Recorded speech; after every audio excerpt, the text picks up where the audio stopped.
Greetings one and all, and welcome to the Mystic Mind Analysis. I am the Nightmare Rider, Major Mind, reminding you as always that even a cheeseburger can be deconstructed to its original source. If there is one thing I absolutely adore about My Little Pony Friendship is Magic, it is how it manages to subvert my expectations so often. In this case, Diamond Tiara along with her partner in crime Silver Spoon have filled the generic bully role for most of the show's runtime, getting very little development outside of her relations to Filthy Rich. She has provided an obstacle on many occasions for the CMCs to overcome, with all efforts to demean them only resulting in her plans backfiring. But today, this all comes to an end, as it is all too easy for Diamond Tiara to become complacent with her success, obtained through financial privilege and minimal effort. Now Pipsqueak rises to the challenge, promising to deliver something that all ponies at the school will benefit from, as opposed to simply fueling Diamond Tiara's ego. The CMCs help deliver a rousing song as a publicity stunt, giving Pip the attention that he needs in order to gain support, knocking Diamond Tiara rightfully down from her position at the top.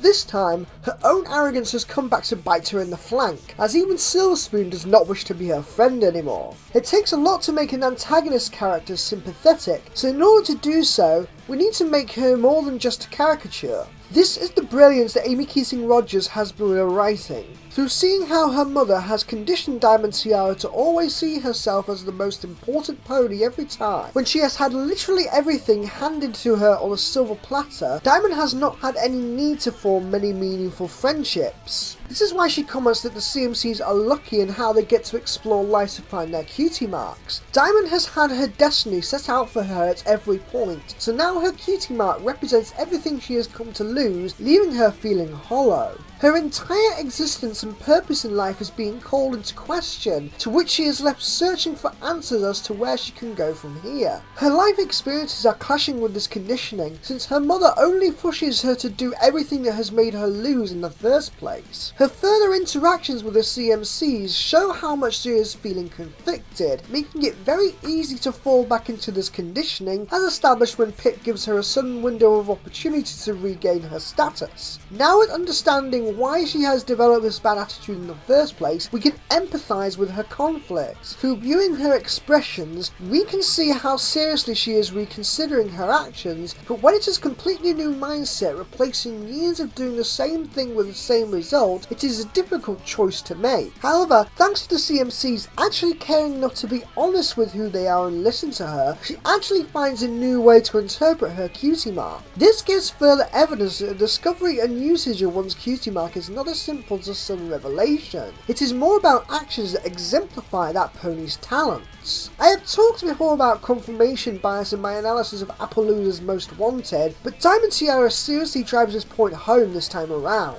Her talent has always been manipulation through status. She is Daddy's little princess, and so she has access to money and power that far exceeds most other ponies. Now that she has broken free from her controlling mother, she can use all the influences and knowledge she has learned during her years as a manipulator, this time for good instead of ill. She has the same talent, just a different perspective on that talent.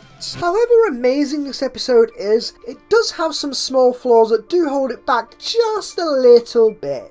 This is more of a nitpick, but I am nothing if not a fair critic. I have always maintained that cliches are not a problem in storytelling. It is how you use those cliches that matter. Diamond Tiara's conflict and redemption used a very similar type of character progression to that of Pacifica Northwest went through in Gravity Falls. Both Pacifica and Diamond both have their own unique ways of resolving the same conflict, but Spoiled Rich is too much like a copy of Pacifica's parents in a way that doesn't leave her as particularly distinct. There is a hint at there being more to her, as it is possible the Spoil uses her elitism to cover up the insecurity of being looked down upon or worse by other ponies in high society. If we could have gotten more of a hint as to how Diamond could have changed her mother through her own revelations, demonstrating to her what can be achieved through aiding the community, then there could have been more clear setup for future episodes to explore her character further. But as it stands, there isn't much to make Spoiled Rich more of a cardboard cutout of an archetype as opposed to an actual character.